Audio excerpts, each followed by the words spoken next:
Havendo despressurização, máscaras semelhantes a estas cairão na frente de vocês. Você deve adequar, puxar a máscara e adequar, prendendo-a na sua cabeça. Se do seu lado tiver alguém que não seja capaz, primeiro faça com você e depois com a pessoa. Acho que talvez todos, se não a maioria, já ouviram frases semelhantes a essa no voo. E é repetida e a gente agradece que nunca foi preciso a gente praticar aquilo que foi ensinado ali, né? Mas a razão da última parte, de você só socorrer alguém, ajudar alguém a colocar a máscara depois de você ter colocado a sua, é a mesma que um pastor que durante seu tempo de seminário, para poder se manter nas férias, ele foi salva-vidas. E no treinamento disseram para ele, a primeira regra, salve primeiro a si mesmo. Porque se você não salvar primeiro a si mesmo, você não vai salvar mais ninguém. Então é a mesma razão, a regra lá do avião. Se você for se preocupar primeiro com a outra pessoa e depois com você, o risco é que os dois morram.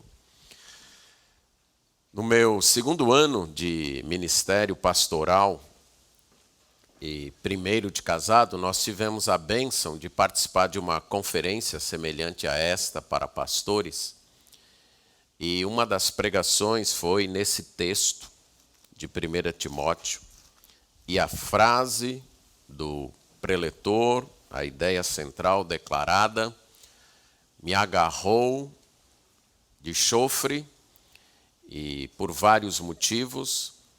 E uma delas foi, porque como eu nunca pensei nisso antes? A frase era, a principal e primeira responsabilidade do seu ministério é você mesmo. A primeira e principal responsabilidade do seu ministério é você mesmo. Cuide de si mesmo. Se você não cuidar de você mesmo, você estará desqualificado para cuidar de outros. Você estará semelhante ao salva-vidas, que tenta salvar os outros e não se preocupa com sua própria segurança, ou com a pessoa no avião, que tenta colocar a máscara no outro antes de colocar em si mesmo. O apóstolo Paulo deixou claro isso 2 vezes. Para pastores e líderes. Uma das vezes, que de fato foi a segunda vez, cronologicamente falando, foi nessa carta de 1 Timóteo 4. Verso 16, tem cuidado de ti mesmo e da doutrina. Vamos orar. Pai eterno, somos gratos por tua bondade, por teu amor, por tua graça, que nos concedeu o privilégio de conhecermos a Ti através da Tua palavra. Senhor, que esse conhecimento seja eficaz em nos tornar semelhantes a Cristo, obedientes a Ti. Pedimos isto em nome de Jesus. Amém. Você é a responsabilidade primeira de seu ministério.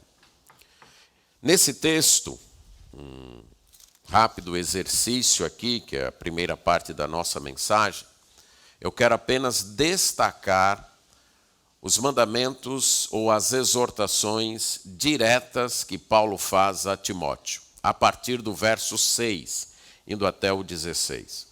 No verso 6 ele diz, expondo estas coisas aos irmãos, serás bom ministro de Cristo, alimentado com as palavras da fé e da boa doutrina que tem seguido. Então esse é o primeiro destaque que eu estou chamando de uma exortação direta. Você deve expor, ou se você expor estas coisas aos irmãos, ou quando você expor estas coisas aos irmãos, você será um bom ministro de Cristo. Mas ao mesmo tempo, você estará alimentado. Você mesmo estará alimentado com as palavras da fé e da boa doutrina que tem seguido. Então, ao você fazer isso, você estará, muito obrigado, irmão, tanto expondo e se tornando um bom ministro de Cristo, que deve ser um dos nossos alvos, ser um bom ministro de Cristo, não ser um ministro apenas, mas um bom ministro, mas ao mesmo tempo você estará alimentado das palavras da fé e da boa doutrina que você já tem seguido. Então cuide de sua alimentação, e a alimentação aqui, evidentemente, a alimentação com a palavra de Deus. Cuide disso.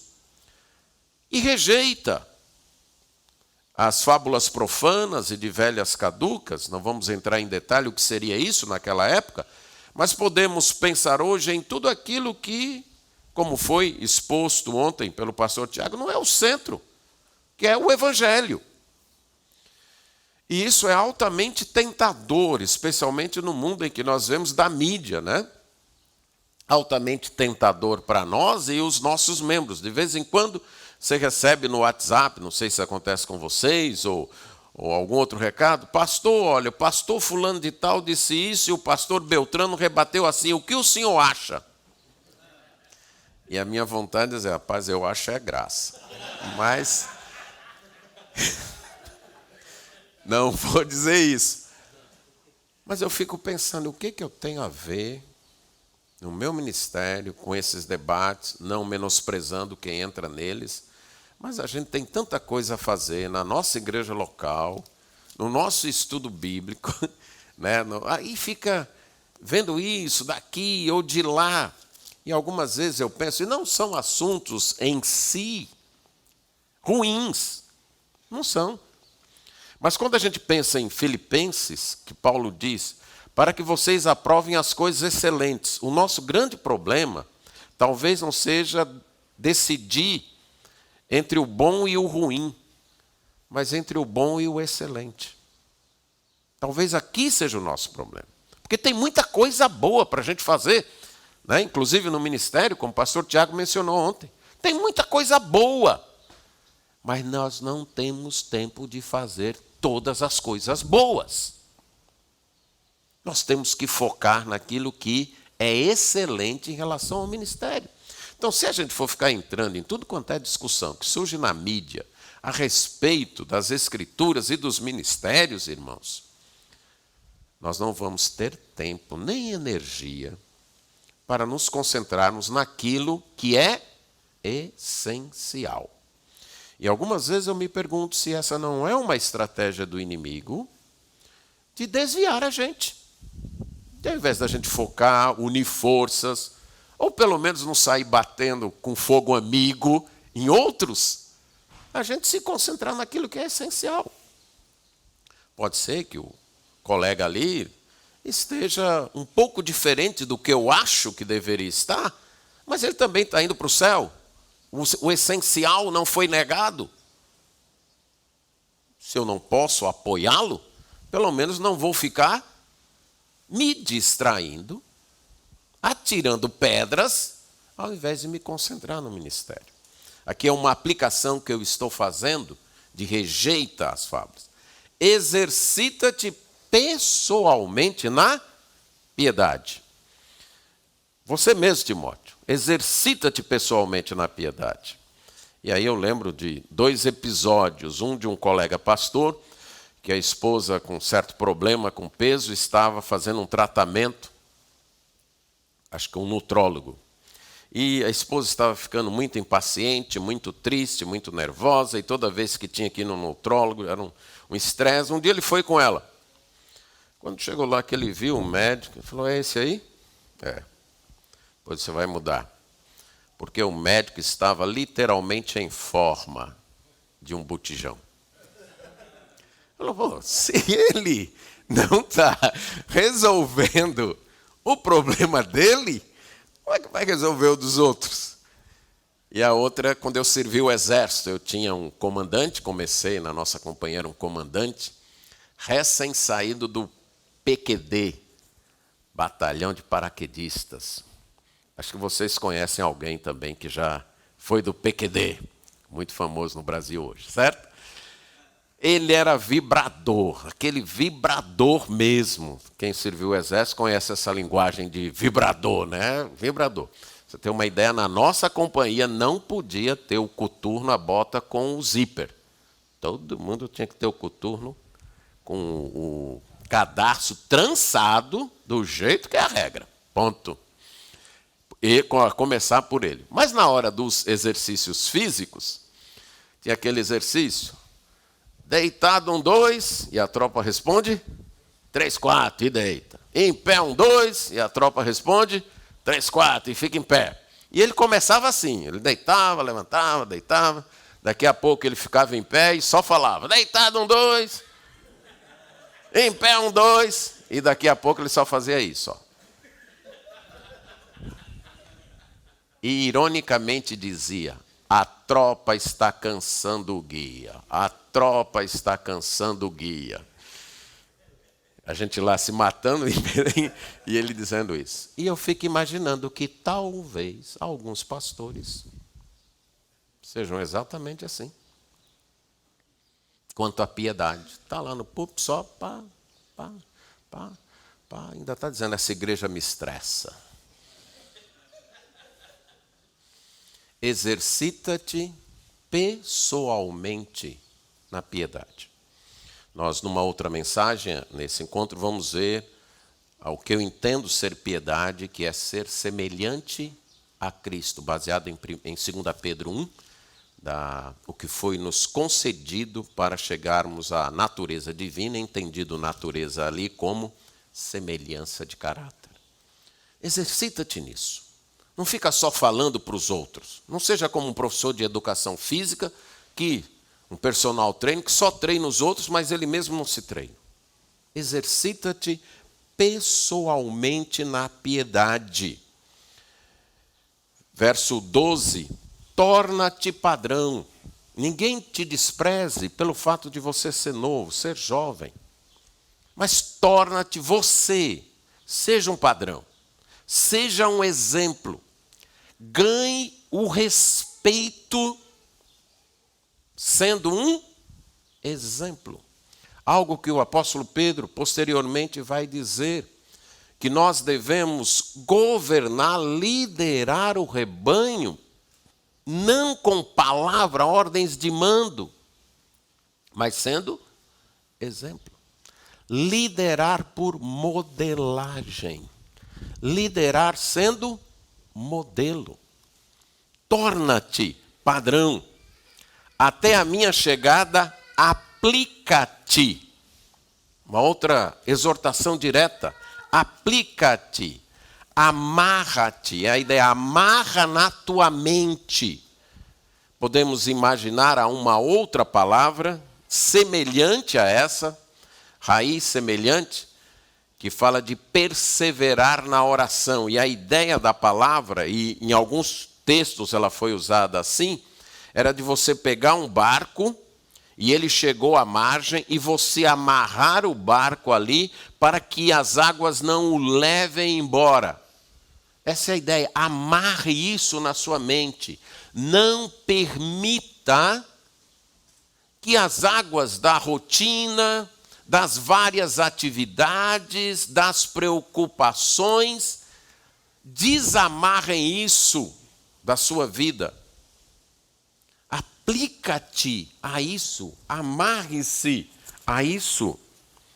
Não te faças negligente para o dom que há em ti. Não trate o dom como qualquer coisa, ou não seja descuidado quanto ao dom que há em ti. Boa parte do insucesso, e aqui eu estou repetindo inclusive o que já foi dito ontem à noite pelo pastor Tiago, sem a gente combinar, e quando isso acontece a gente precisa ouvir com muita atenção. Como professor, acho que o professor já vai perto de uns 35 ou 36 anos em seminários, eu tenho percebido que a razão de um aluno não ser bem-sucedido não é falta de inteligência. Não é. e sim falta de disciplina e perseverança. Falando aqui com vocês, eu lembro de alguns alunos brilhantes. Os caras estavam ali, um olho lá não sei aonde, eu falei, agora eu pego ele. Eu fazia uma pergunta e a resposta vinha na ponta da língua. Capacidade enorme de raciocínio e tal. E 2 desses, que agora me veio à mente, não se formaram. Brilhantes, não era falta de inteligência. Mas a incapacidade de se sentar e se aplicar a um livro, a uma leitura, não permitiu isso. Falta de disciplina e perseverança. E pelo contrário, vi alguns alunos que aparentemente não tinham uma certa dificuldade. Tinham que, para bater um 8, tinha que estudar dobrado. Como eu costumo dizer, quem anda devagar tem que acordar mais cedo, né? E sair para poder não ficar tão para trás. E esses alunos faziam isso. Se formaram, alguns se formaram com méritos, e me vem à mente um agora, que já tem 2 doutorados. E era desse tipo. Um aluno que, quando começou, pela dificuldade que ele tinha de trazer as informações juntos, de trabalhar isso, você não imaginava que ele chegava, mas era altamente disciplinado. Perseverança. Lembre-se disso. A questão é que algumas vezes nós somos negligentes quanto ao dom. E sabe o que eu tenho percebido? É que parece que quanto mais facilidade a gente tem com a coisa, mais negligente a gente é. Eu gosto de ilustrar isso na área de música. Você tem algumas pessoas que parece que nasceram, né, com dom. São incríveis. Parece que não é difícil para elas. Mas elas também não se aplicam. Pense em jogador de futebol. Eu estou pensando num agora. Um craque. Jogou na seleção, é um baixinho, certo? Mas disciplina com ele. Ele até compor uma música para ele, né? Para que treinar se eu já sei o que fazer? Eu creio que aquele jogador poderia ter chegado bem mais longe do que ele chegou. Poderia ter chegado bem mais longe do que ele chegou. Um talento, uma capacidade de decidir ali com a bola no pé que era fantástico. Mas não tinha a disciplina para se aplicar aos treinos. Isso vale para todas as áreas da vida. Nos negócios, no comércio. Disciplina e perseverança. Se Deus, e Deus tem, se não, Deus tem dado a cada um de nós talentos e dons. Cuidado para não tratar de forma aí descuidada. E sabe uma das razões que pode nos levar a tratar de forma descuidada? É invejar o dom do outro que Deus não deu para a gente, sabe? Aí você vê um outro colega se saindo tão bem numa área e você começa se Deus tivesse me dado aquele dom, se Deus me tivesse dado aquela oportunidade, ao invés de se concentrar, ou em vez de se concentrar nos dons que Deus tem lhe dado. Medita estas coisas e sê diligente. Meditar, pensar. Creio que os meus alunos ficam cansados de me ouvir dizer que a pior preguiça que se tem é a preguiça de pensar. A gente quer tudo mastigadinho, quer tudo prontinho. Se depara com um texto difícil, corremos logo para os comentários, e quando eles não resolvem aquela dificuldade, a gente fica tão frustrado, né? E começa a questionar, será que esse é o texto que eu tenho que pregar mesmo hoje? Porque teve essa coisa aqui e eu não consegui resolver. ao invés de, vamos dizer assim, torturar a mente nesse sentido, botar ela para trabalhar, meditar, pensar, repensar, refletir. E aqui eu quero dar uma segunda aplicação que eu também passo para os alunos no seminário. Ali você tem 4, 5, 6 aulas por dia e você escuta muita informação. E sabe qual é o risco? É não fazer a digestão, certo? É comer e não fazer a digestão. E suponha que no seu organismo isso não acontecesse. Você não fizesse a digestão. Você poderia ter os alimentos mais nutritivos. Você seria uma pessoa nutrida? Não. Por quê? Não faz a digestão. Você tem os melhores alimentos ali. Eu creio que é isso que acontece muitas vezes em conferências como essa, em seminários.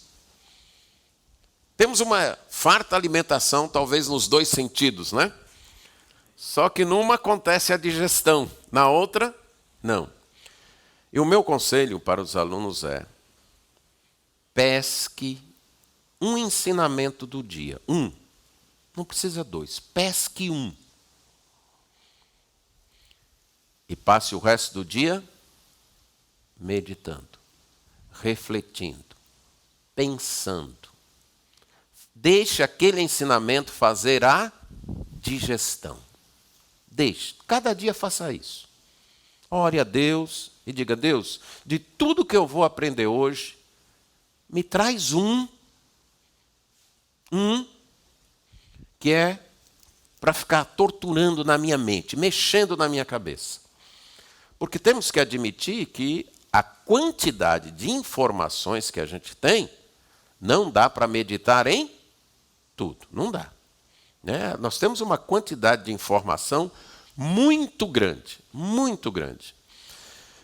Eu fico pensando o que um Jonathan Edwards faria se tivesse a quantidade de livros e informações que a gente tem hoje. Eu não consigo nem imaginar.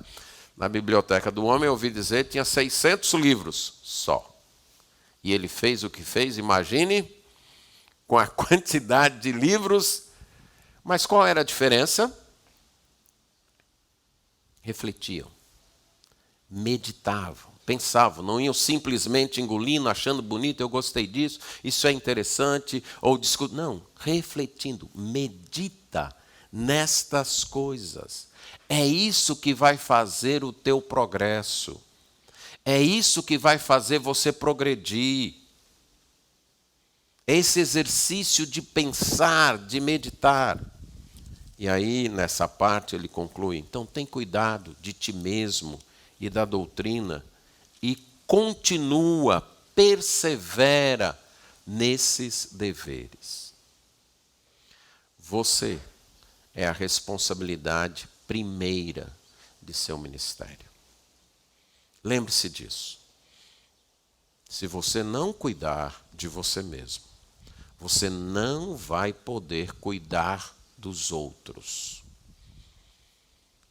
Você não estará atuando de modo a salvar a si mesmo, como aos teus ouvintes. Você é a responsabilidade primeira do teu ministério. A outra vez que o apóstolo Paulo deu o mesmo conselho foi no sermão que ele pregou aos pastores da cidade de Éfeso. Cronologicamente foi antes desta carta, mas é interessante que geograficamente foi praticamente dirigida às mesmas pessoas, pelo menos ao mesmo lugar. O apóstolo Paulo, no retorno de sua terceira viagem missionária para Jerusalém, ele chega a Mileto, e ali ele manda chamar os presbíteros lá de Éfeso para chegarem até Mileto, e se reúne com eles. E a carta que ele escreveu a Timóteo, a primeira carta, foi quando Timóteo estava em Éfeso, certo? Então, parece uma preocupação de Paulo quanto àquela região de que eles tomassem cuidado de si mesmos. E aí, quando eles se encontraram lá em Atos 20, a partir do 18, Paulo diz: vós bem sabeis como me conduzi entre vós em todo o tempo, desde o primeiro dia em que entrei na Ásia, servindo ao Senhor com toda a humildade, lágrimas e provações que pelas ciladas dos judeus me sobrevieram, jamais deixando de vos anunciar coisa alguma proveitosa e de vô-la ensinar publicamente e também de casa em casa, testificando tanto a judeus como a gregos o arrependimento para com Deus e a fé em nosso Senhor Jesus Cristo. E agora, constrangido em meu espírito, vou para Jerusalém, não sabendo o que ali me acontecerá, senão que o Espírito Santo, de cidade em cidade, me assegura que me esperam cadeias e tribulações. Porém, em nada considero a vida preciosa para mim mesmo, contanto que complete a minha carreira e o ministério que recebi do Senhor Jesus para testemunhar o evangelho da graça de Deus. Agora eu sei que todos vós, em cujo meio passei pregando o reino, não vereis mais o meu rosto. Portanto, eu vos protesto no dia de hoje que estou limpo do sangue de todos, porque jamais deixei de vos anunciar todo o desígnio de Deus. Atendei por vós e por todo o rebanho, sobre o qual o Espírito Santo vos constituiu bispos, para pastoreardes a igreja de Deus, a qual ele comprou com o seu próprio sangue. Eu sei que depois da minha partida, entre vós penetrarão lobos vorazes, que não pouparão o rebanho. E que dentre vós mesmos se levantarão homens falando coisas pervertidas para arrastar os discípulos atrás deles. Portanto, vigiai, lembrando-vos de que por 3 anos, noite e dia, não cessei de admoestar com lágrimas a cada um. Agora, pois, encomendo-vos ao Senhor e à palavra da sua graça, que tem poder para vos edificar e dar herança entre todos os que são santificados. De ninguém cobicei prata, nem ouro, nem vestes. Vós mesmos sabeis que estas mãos serviram para o que era necessário a mim e aos que estavam comigo. Tenho-vos mostrado em tudo que, trabalhando assim, é mister socorrer os necessitados e recordar as palavras do próprio Senhor Jesus, mas bem-aventurado é dar do que receber. A semelhança aparece aí no verso 28. Atendei por vós, tende cuidado de vós e de todo o rebanho. E o apóstolo Paulo, no decorrer do sermão, dá o seu próprio exemplo. Tem cuidado de vós. Cuide de você. Cuide de você, porque só assim você vai desenvolver um ministério completo. Um ministério completo quanto ao ensino que Paulo fala aqui. Ele ensinou todo desígnio de Deus. Ensinou a graça e o reino de Deus. Ensinou a necessidade de arrependimento e fé. Ensinou tudo o que era proveitoso. Todo o plano divino com relação à salvação. Foi nisso que ele se concentrou. Em ensinar isso. Você pode ficar imaginando, mas Paulo pregou ali 3 anos. Na maior parte dele, diariamente, na escola que ele alugou, na escola de Tirano. Todos os dias, então, ele ensinava. E em 3 anos, ele conseguiu ensinar tudo. Tudo que era proveitoso. Tudo que tinha a ver com a graça de Deus, com o reino de Deus, com a necessidade do ser humano de se arrepender e exercer fé. Todo o plano divino. Cuide de você mesmo, para poder ter esse ministério completo quanto ao conteúdo, mas também quanto à abrangência. Ele ensinou judeus e gregos. A nossa abrangência talvez seja outra, ricos e pobres, jovens, crianças, adultos e idosos, homens e mulheres. Como pastores de igreja local, somos semelhantes a clínicos gerais. Não temos uma especialidade numa certa doutrina ou num certo grupo de pessoas. Temos que ministrar a todos, que Deus permite chegar até nós e até nossas igrejas. Manifestar essa preocupação com todos.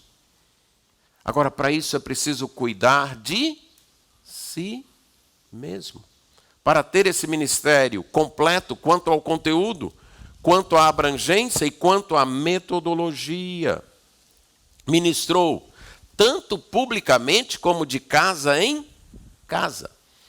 E quando a gente recorda, quando ele esteve ali em Éfeso, ele começou na sinagoga, depois alugou a escola de Tirano, mas também fez de casa em casa. Talvez a nossa metodologia possa ser outra diante do contexto em que a gente vive, mas de aproveitar as oportunidades nos vários meios que Deus nos dá para ministrar. É preciso cuidar de si mesmo para ter um ministério completo quanto ao conteúdo, abrangência e metodologia, mas também um caráter que seja completo. Paulo vai dizer que demonstrou humildade, preocupação, paciência e força. Verso 31. Vigiem, mantenham-se alertas. Lembrem-se de que por 3 anos, noite e dia, não cessei de admoestar com lágrimas a cada um. É difícil imaginar o apóstolo Paulo chorando. Pelo menos na minha mente, ele é um homem assim, temperamento bem robusto, forte, né? Do tipo que vê o desafio e se atira para cima dele. Pelo menos na minha mente, a imagem que eu tenho. Mas ele aqui diz que com lágrimas. E aqui nós temos uma manifestação de preocupação, de humildade, mas também de paciência, de força. Porque o seu alvo era completar a carreira. Cuide de você mesmo para completar a carreira. Para terminar. E terminar bem. Cuide de você mesmo para não parar no meio do caminho. Para no meio do caminho não se afastar ou se desviar. Cuide de você mesmo para completar a carreira e o serviço que Deus deu para você fazer. Pense, como Paulo pensa, que o que deve ser conservado a qualquer custo não é minha vida. Não. Minha vida só vale a pena, só terá valido a pena se completar a carreira, se completar o serviço. Mantenha esse foco, mantenha esse alvo. É isso que devemos ter em mente. Cuide de você mesmo para completar a carreira. Nas palavras de John Stott, resumindo esse texto, ele diz que Paulo compartilhou todas as verdades necessárias com todas as pessoas possíveis, de todas as formas possíveis. Evidentemente que a amplitude que Deus concedeu ao ministério de Paulo foi uma. A amplitude do nosso ministério pode ser outra. Mas o que se requer do despenseiro é que ele seja encontrado fiel. Quer Deus lhe conceda um ministério com uma amplitude bem grande, quer seja ali no seu cantinho, na sua igreja. Mas complete a carreira. E para isso, você tem que cuidar de você mesmo. Cuide de você mesmo para não ser desqualificado. E aqui quero trazer o exemplo que o apóstolo Paulo dá, quando escreve a carta de 1 Coríntios, lá no capítulo 9, versos 25 a 27. Usando ali o exemplo dos atletas que competiam nos jogos daquela época, ele diz: todo atleta em tudo se domina. É interessante essa afirmação categórica dele, né? Todo atleta em tudo se domina. Aqueles para alcançar uma coroa corruptível, nós, porém, a incorruptível. Aqueles atletas, eles se dominavam porque eles queriam alcançar aquela coroa feita de folhas, né? E que talvez depois de uma semana ou no máximo um mês ela já estaria seca, murcha. Mas ele diz, mas todo atleta em tudo se domina, eles querendo essa coroa. O apóstolo Paulo argumenta aqui do menor para o maior. Estes atletas que querem ganhar uma coroa corruptível, em tudo se... A ideia é, quanto mais nós que estamos atrás da coroa incorruptível.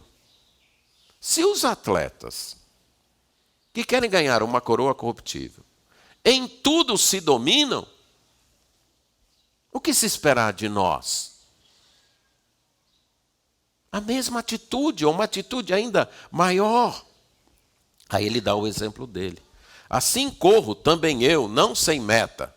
Eu não fico aí numa esteira, simplesmente correndo em cima de uma esteira, sem chegar a canto nenhum, igual uma filha de um irmão nosso, viu o pai andando na esteira, papai, corre, corre, corre, não sai do canto, né?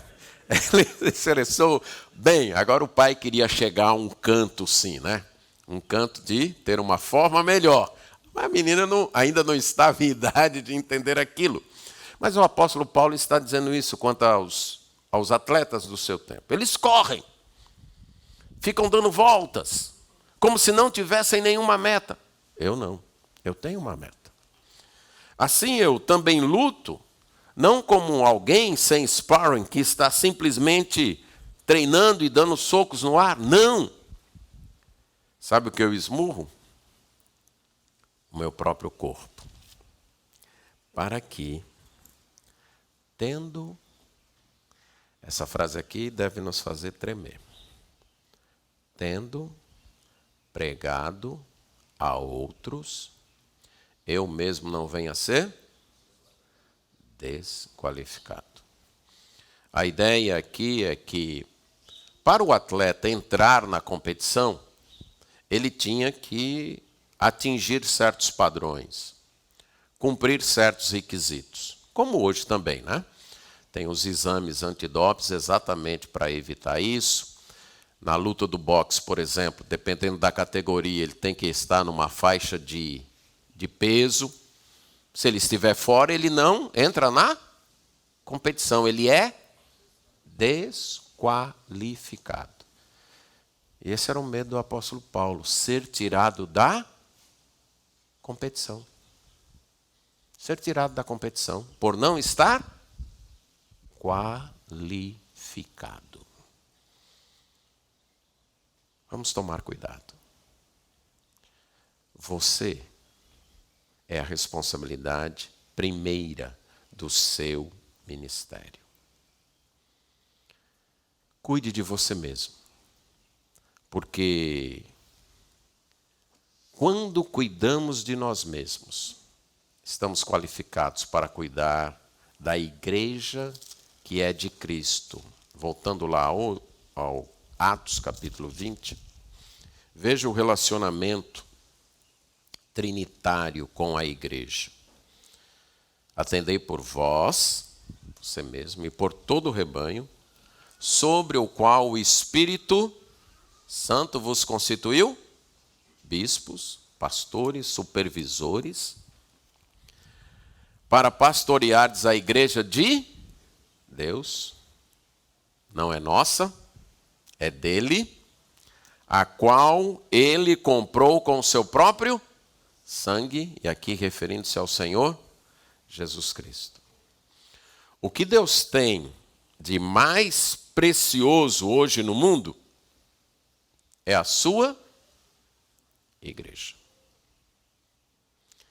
Que responsabilidade nós temos. A igreja é a herança de Deus, ela é chamada assim. O corpo de Cristo. A noiva de Cristo.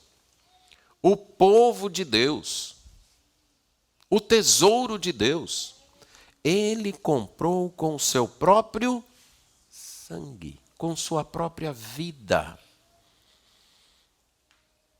Para cuidar dessa preciosidade, é preciso cuidar de si mesmo.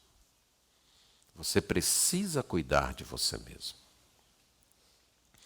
E nesse cuidado com você mesmo, você tem que envolver sua família, o cuidado com sua família. Esse aqui é um adendo que eu fiz à mensagem quando fui informado de que esse momento seria só para nós homens e que as irmãs teriam um outro. E aqui eu quero usar o exemplo do Senhor Jesus Cristo. Ele não teve uma família tipo esposa e filhos, mas ele teve uma família. E eu quero trazer algumas aplicações de algumas atitudes do Senhor Jesus Cristo com sua família. A primeira aplicação é que precisamos cuidar para ter sabedoria e lidar com as interferências da família no nosso ministério. A gente precisa de sabedoria para saber lidar com as interferências da família em nosso ministério. Sabedoria para entender, discernir quando eu aceito a interferência ou quando eu rejeito a interferência. E aqui é uma coisa difícil, mas Lucas 2, 41 a 52, temos aquele episódio de Jesus com 12 anos, quando ele vai com os pais a Jerusalém, e na volta os pais não percebem que ele ficou lá. E aqui, para você entender isso, imagine numa caravana, você indo numa caravana, a pé, tá, um bocado de gente, todo mundo do mesmo lugar, indo junto. E se você já morou em cidades pequenas no interior, você sabe que todo mundo é aparentado, né?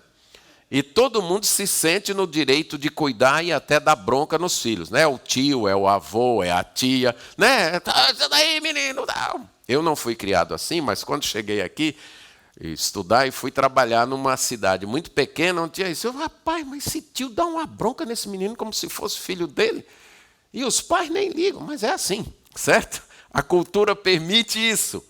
Então imagine essa situação. E os pais de Jesus voltam achando que ele está aí com os parentes. Mas quando chega, cadê? Não está. E aí voltam. E depois de 3 dias encontram Jesus lá, com os doutores da lei, e todos ficam maravilhados, né? Ouvindo, verso 46, ouvindo e interrogando lá os doutores. Era costume, ainda hoje, isso acontece no pátio do antigo templo, mas naquela época eles ficavam no pátio, cada doutor, cada mestre com seus discípulos, e lá está Jesus, aquele menino de 12 anos, né? Um tanto até atrevido, parece, né? E interrogando e discutindo com os doutores, que menino precoce. E todos ficam maravilhados com a inteligência, com a capacidade.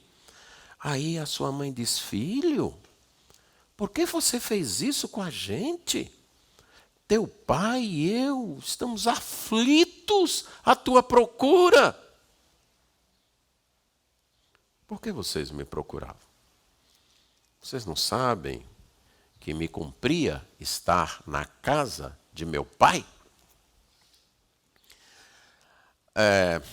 Não sei, não consigo imaginar o que passou na mente de Maria. O que eu sei é que ela já sabia muita coisa, né? Já tinha muito testemunho, mas eu não consigo imaginar.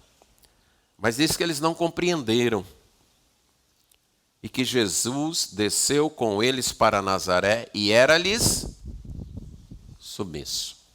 Aqui é um daqueles textos em que fica claro que submissão não tem nada a ver com capacidade, certo? É funcional. Porque dizer que os pais de Jesus sabiam mais do que ele, o próprio texto nos comprova que não sabiam.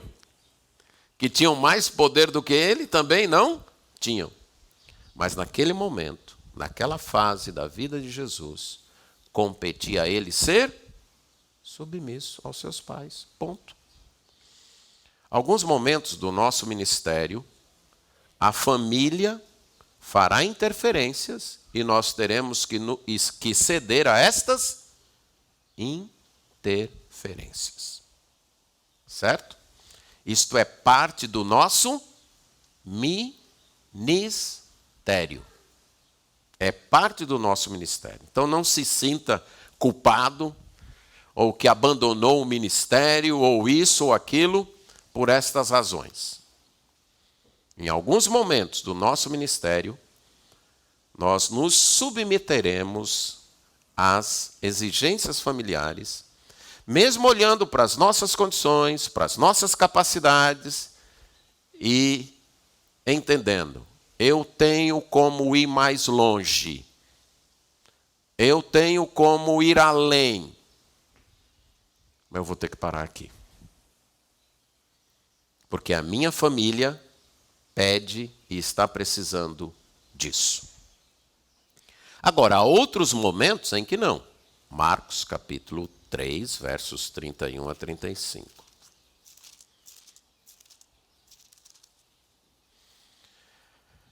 Jesus estava ensinando,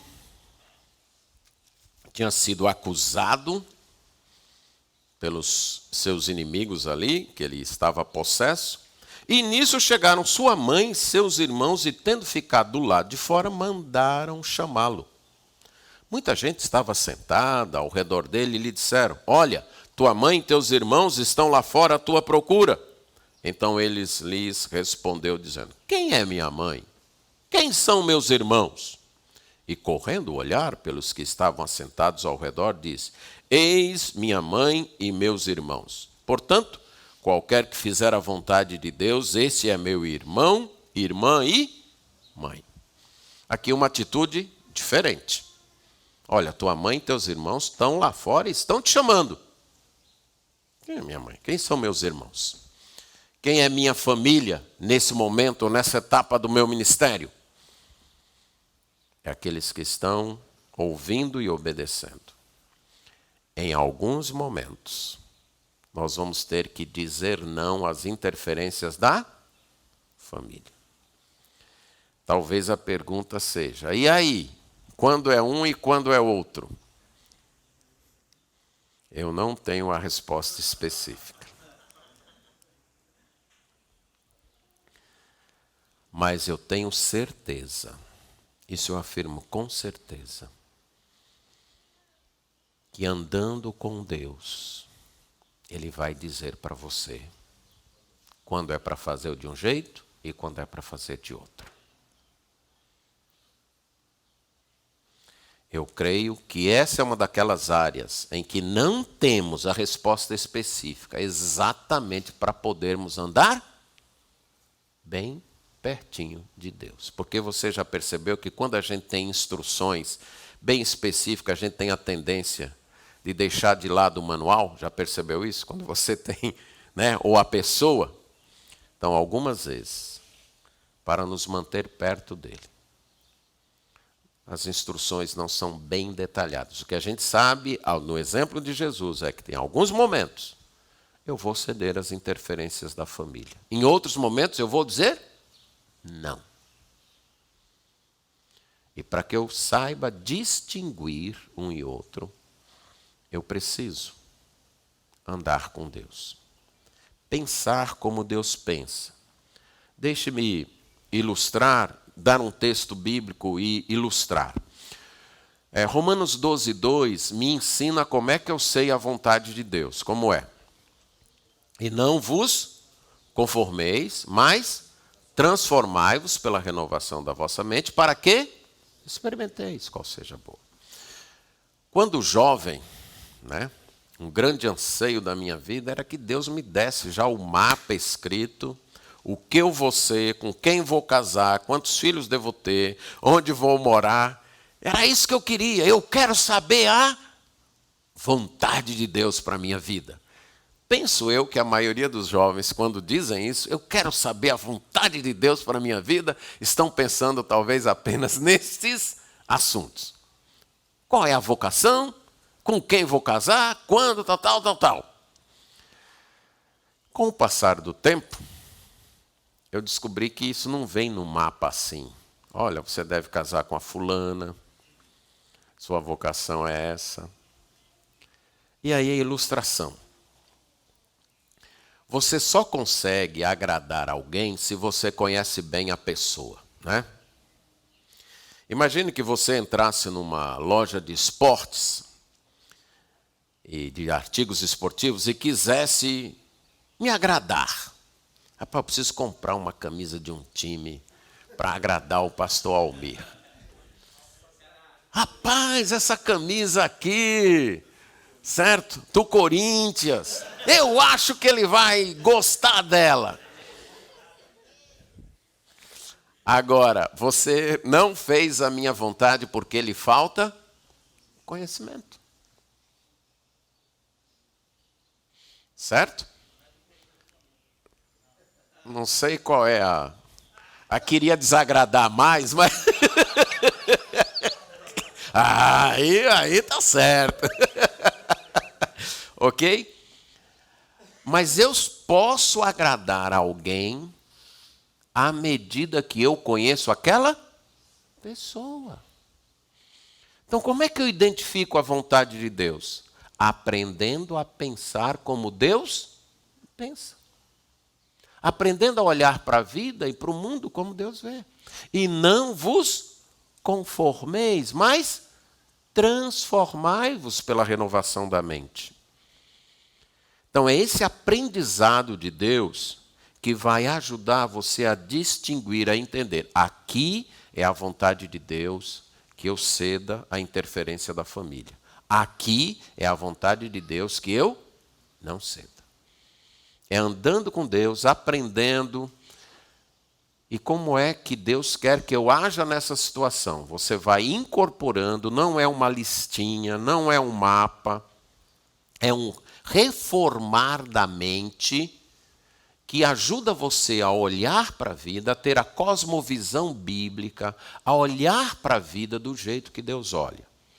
E isso, irmãos, é tempo, estudo da palavra, convivência com o povo de Deus e oração. Então, não tem uma solução mágica do tipo um anjo vem e diz para você, certo? Mas essa vivência é como vocês, né? E penso eu que aqueles que estão casados há 30 anos sabem melhor como agradar suas esposas, penso eu, do que aqueles que estão casados há um ano. Estou certo em pensar assim? Por quê? A vivência, o conhecimento. Já sabe, não, isso aqui, se eu fizer isso aqui, lá em casa hoje vai ter problema. O que fez isso? A convivência, o conhecimento. Nosso andar com Deus também é um relacionamento desse tipo. Mas uma segunda aplicação é sabedoria para enfrentar as pressões da família. Ministério é desgastante. Quem não gosta de pressão não deve entrar no ministério. E é natural, porque nós estamos lidando com os valores mais finos das pessoas. Porque nós estamos numa guerra. Então é um ambiente de pressão. Você não pode esperar ir para uma guerra e não ter um ambiente de pressão. Não, é uma guerra. E muitas vezes a nossa família é envolvida nisso. E aqui eu quero João, capítulo 2, versos 1 a 4. Muitas vezes a família pressiona para resolver certas dificuldades. Aqui é aquele episódio de Jesus em Caná da Galileia. A mãe de Jesus está ali. Alguns comentadores até imaginam que ela tinha alguma responsabilidade também naquele casamento. E aí ela chega para Jesus e diz, olha, eles não têm mais vinho. A resposta de Jesus nos indica que a mãe de Jesus não queria apenas informá-lo, né? Ela queria, pode aí fazer alguma coisa para ajudar esse pessoal, porque eles não têm mais vinho. E Jesus responde, Senhora, ainda não é chegada a minha hora. O que tenho eu com isso? Ainda não é chegada a minha hora. Sabe aquelas horas em que a esposa chega e diz, e aí, não está vendo isso acontecer não? Não vai fazer nada a respeito disso, não? Acho que isso não acontece com a gente, né? Somos crentes, pastores, todos. Mas algumas vezes acontece. E aí é preciso discernimento. Para mim, esse é um dos momentos muito difíceis da vida. Certo? De você ouvir e não se deixar levar pela pressão. Porque já vi alguns ministérios serem destruídos pela pressão da esposa. Não está vendo isso acontecer? E vai ficar aí de braço cruzado? Até quando vai aguentar isso?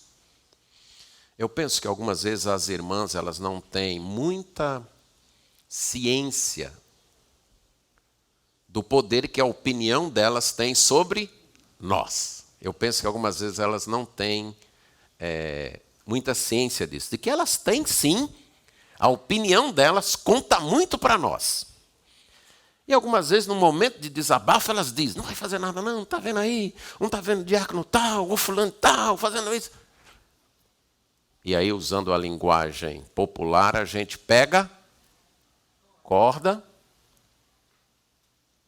e no momento de impulso, diz algumas coisas, ou faz algumas coisas que não era na hora apropriada, e o ministério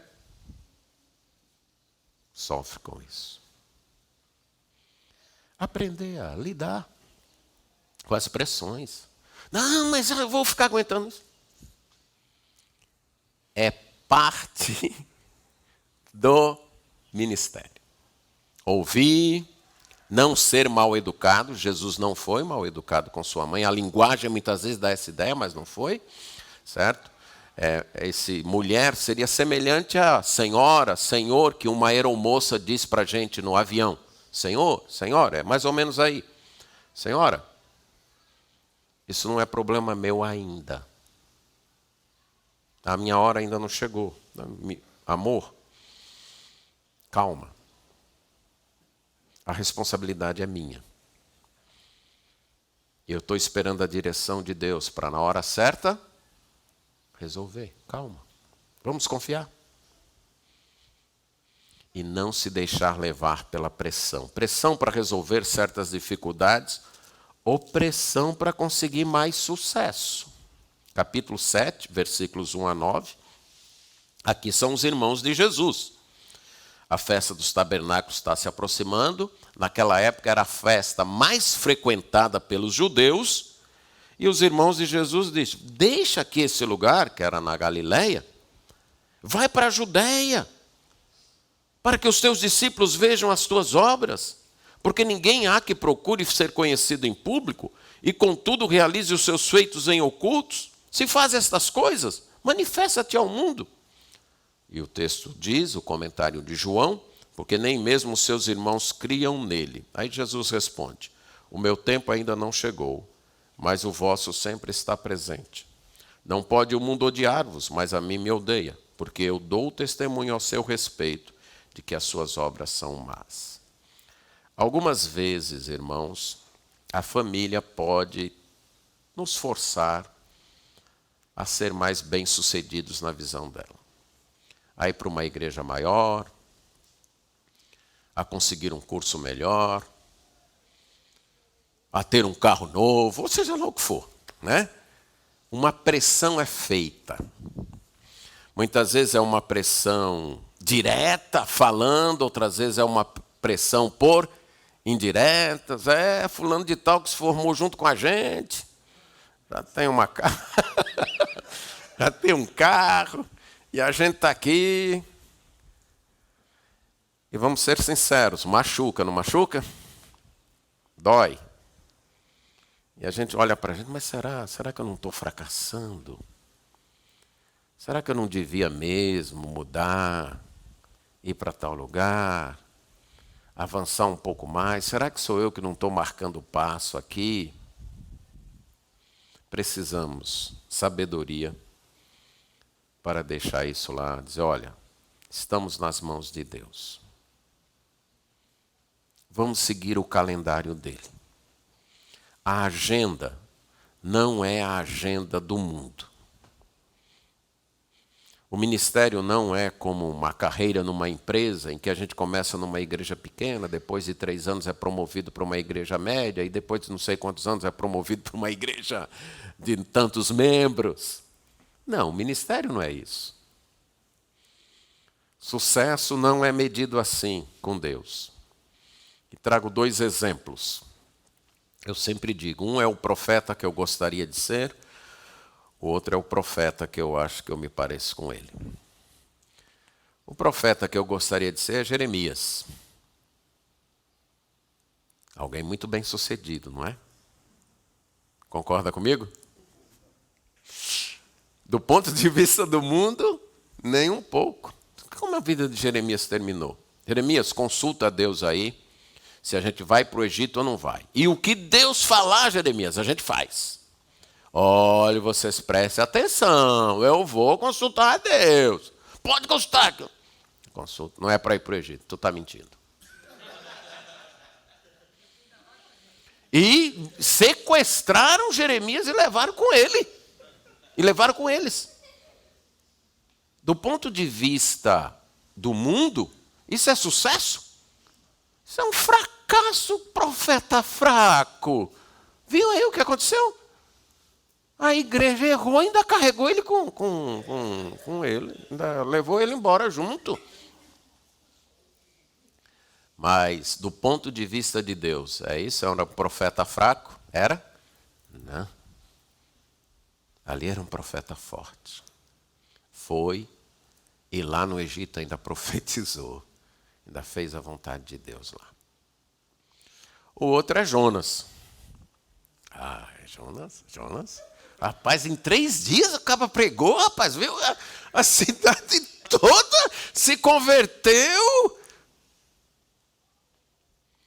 Mas do ponto de vista de Deus, quem precisava ser cuidado e ser mudado era Jonas. Penso eu que se nossas igrejas estivessem avaliando o currículo, estamos sem pastor, rapaz, e a gente tem Jeremias e tem Jonas. Esse aqui pregou não sei quantos anos e ninguém se converteu. Já esse aqui em 3 dias. Quem a gente convida? Hã? Eu acho que a gente convidaria Jonas. Mas quem é que estava mais afinado com o coração de Deus? Jeremias. Cuidado com a pressão para conseguir mais sucesso, para ir mais longe, para ir mais rápido. A família muitas vezes está muito bem intencionada. Eu não consigo ver que os irmãos de Jesus estão com uma intenção ruim. É uma intenção mundana. Estão avaliando o sucesso da perspectiva messiânica mundana, e não da perspectiva messiânica do próprio Jesus. Mas é como se eles quisessem dar uma mãozinha para Jesus, ajudar Jesus. Precisamos de sabedoria, cuidar da gente mesmo, para ter sabedoria para enfrentar as pressões. Precisamos de sabedoria para lidar com as incompreensões da família. Marcos 3, 20 e 21. Então ele foi para a sua casa. Não obstante, a multidão afluiu de novo, de tal modo que nem podiam comer. E quando os parentes ouviram isso, saíram para o prender, porque diziam... Esse é daqueles textos que eu li, precisou alguém mostrar. Você viu aí o que os parentes de Jesus disseram? Ah! Eles disseram que Jesus estava... Os parentes. Ah, minha esposa não entende meu ministério. Meus filhos não entendem meu ministério. Eu não tenho compreensão nem na minha casa. Bem-vindo à companhia de Jesus.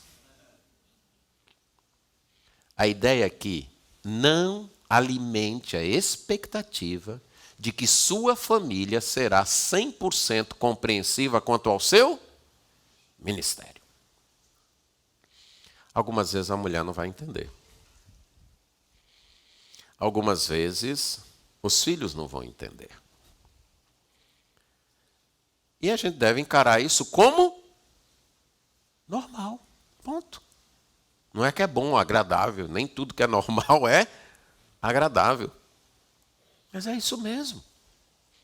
Há uma diferença, pensando na mulher, entre homens e mulheres. Eu sempre me lembro da ilustração de um colega. A gente, homem, entra numa quadra de futebol para jogar futebol, disputa, entra na canela do outro. Não entre nós que somos crentes, isso não acontece. Mas aí, ora, né, e disputa, e fala, e briga, e tal. E depois que termina o jogo, o que acontece?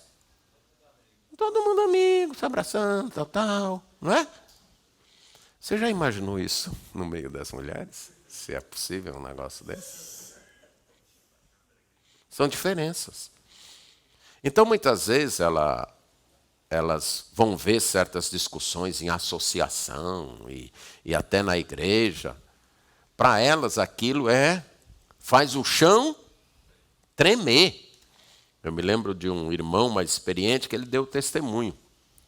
Que teve uma assembleia na igreja, em que foi daquelas assembleias, sabe? Ele chegou em casa e ele encontrou a esposa chorando. Ele perguntou, sim, mas por que está chorando? Não viu, não? Lá na assembleia, o que disseram e falaram com você? E ele falou que tinha sido mais nada que justificasse, na perspectiva dele, aquele choro. Sim, porque somos diferentes. E aqui cabe essa sensibilidade. Saber que algumas vezes elas não vão entender. E aqui, irmãos, eu tenho um conselho que nem sempre é compartilhado pelos colegas, mas que eu carrego na minha vida. Nem tudo que acontece no meu ministério, eu creio que é responsabilidade contar para a minha esposa. Aquilo que tem a ver com o nosso relacionamento, com o nosso casamento, isso sim. Mas tem certas coisas que eu vou ter que carregar só mesmo. Porque vai ser um peso a mais para ela. Quando nós somos ofendidos, elas sofrem mais do que nós. Lembrem-se disso. Se um diácono, numa reunião lá de diaconal, ficou contra vocês, pois e tal, e você chega em casa e muitas vezes não tem com quem desabafar, e desabafa com ela, sabe qual é a probabilidade dela ficar com raiva daquele diácono? Eu não diria 100%, certo? Mas eu diria que a probabilidade é alta. Não, tá... A probabilidade é alta. E talvez foi uma questão de momento, Você também ficou muito angustiado com aquilo, quer desabafar com alguém, e a pessoa mas algumas vezes se torna um fardo para ela, que ela não está tão habilitada a carregar. Eu creio, inclusive, que quando pensamos no ministério, a mulher do pastor sofre muito mais do que o pastor. Essa é a minha visão. Porque muitas vezes ela sofre sem poder fazer nada. Tem que sofrer calada. Porque se for defender o marido, muitas vezes estraga. E se for ficar contra o marido, aí é que estraga mesmo, né? Então, muitas vezes é ficar ali, calada. Então, aqui é um conselho, e que eu entendo, que nem todo mundo compartilha, que nem todos os pesos ministeriais que vão no meu coração, eu devo compartilhar com a família. Alguns eu vou compartilhar com Deus, talvez até um colega de maior confiança, mas não, entendam, não estou dizendo isso por desconfiança delas, não é nada disso, é porque eu acho que se torna um fardo que elas vão ter que carregar sem poder resolver, ok? Então, nem sempre a família vai lhe entender. E se acostume com isso, né? Quem tem filha aí, um dia, discretamente, pergunte se elas querem, enquanto novas, ou adolescentes, se elas querem casar com um pastor. Muito provavelmente a resposta será: não, quero não. Depois isso muda, certo? Mas não. Então, o que eu fiz de errado? Que minha família não me entende, meus filhos não me compreendem. Não compreenderam Jesus também, é uma questão de amadurecimento, muitas vezes deles. Eles vão amadurecer, eles vão chegar à compreensão. Lembrem-se, quando você estava na casa de seu pai, como diz Provérbio, tenro e único, você entendia todas as atitudes que seu pai tomou com você? Entendia? Talvez você pensou, quando eu for pai, eu vou fazer diferente. E agora que você é pai? Meu pai tinha razão. É desse jeito mesmo. Questão de amadurecimento. Na questão da esposa, é uma questão de perspectiva, como eu expliquei. De ver a vida de uma outra maneira. Na questão dos filhos, amadurecimento. Mas, por último, o pastor precisa cuidar de si mesmo para proteger a família quando os momentos de estresse chegarem. Aqui é João 19, 25 a 27. Lembram desse episódio? Jesus na cruz. Eu gostaria que vocês mentalizassem isso. Jesus ali, de pendurado. Pensassem em todo o sofrimento físico. É algo que a gente nem... só consegue imaginar mesmo. Eu acho que nem imaginar a gente consegue direito. Dependurado.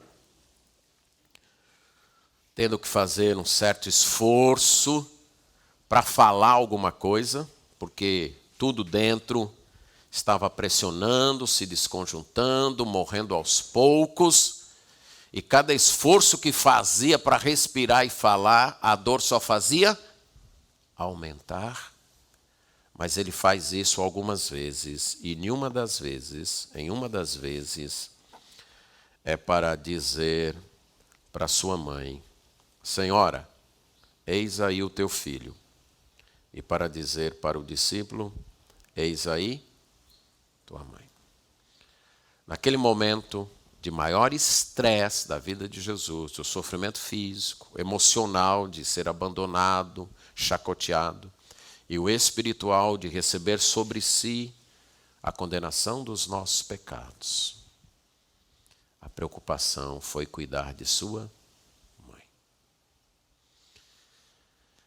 Há momentos de profundo estresse no ministério que nós devemos deixar de olhar para nós mesmos para proteger nossa família. Fazer aquele esforço de tirar da alma, se reerguer e proteger a família. Como um colega uma vez compartilhou, a nossa tendência muitas vezes é o contrário. É desabafar em cima da família. Chegou de uma reunião estressante na igreja, não pôde dizer muita coisa lá, mas agora aqui em casa eu sou o galo. Aqui eu digo. E aí você acaba, usando a linguagem popular, soltando os cachorros em cima da mulher e dos filhos. Fique quieto! Não está vendo que eu cheguei da igreja aqui, minha cabeça está a mil, você não pode fazer um minuto de silêncio? E a família acaba apagando. É o inverso. É nessas horas que você deve proteger sua família. Cuidar de sua família. É algo pesado, mas é isso. Nos momentos que o ministério lhe estressar, fique na frente da sua família. Não permita que ataquem sua família. Não permita que usem sua família. As pessoas são cruéis, inclusive nas igrejas. Algumas pessoas não têm coragem de dizer as coisas para você. E vão dizer para quem? Para a esposa. Quero compartilhar algo que a minha esposa faz. Mulher, todo dia vai falar com o teu marido. Ele está ali, ó. Ele é o pastor da igreja, não sou eu não. Desse jeito. Quer que eu chame ele para você falar? Eu acho que sua mulher vai precisar fazer isso umas 2 ou 3 vezes. Com calma, com educação, mas deixa claro. Não permita que sua esposa seja o para-choque dos desabafos que a igreja tem contra você. Não permita isso. Nem os seus filhos. Teu pai entra. Ensine os seus. Não, pois o pastor é ele, não sou eu não. Fale com ele. Eu sou ovelha dele igual você. E filho. Mas fale com ele. Não vamos permitir que nossa família seja oprimida. Não vamos permitir interferência da família, mas também não vamos permitir que a família seja oprimida por pessoas que carregam desgostos nossos.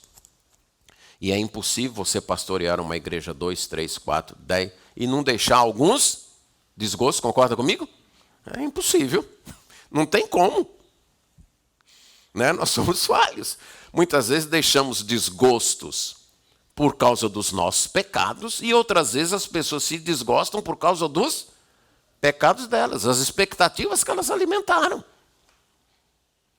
E aí elas muitas vezes não têm coragem de chegar até nós e vão usar nossa família. E algumas vezes vão se vingar em cima de nossa família. É numa classe de escola dominical que a professora, com raiva do pastor, boicota o filho ou a filha do pastor. Não sei se já viram isso acontecer, mas eu já vi. E aqui nós precisamos estar bem alertas para proteger amorosamente nossa família nos momentos de estresse.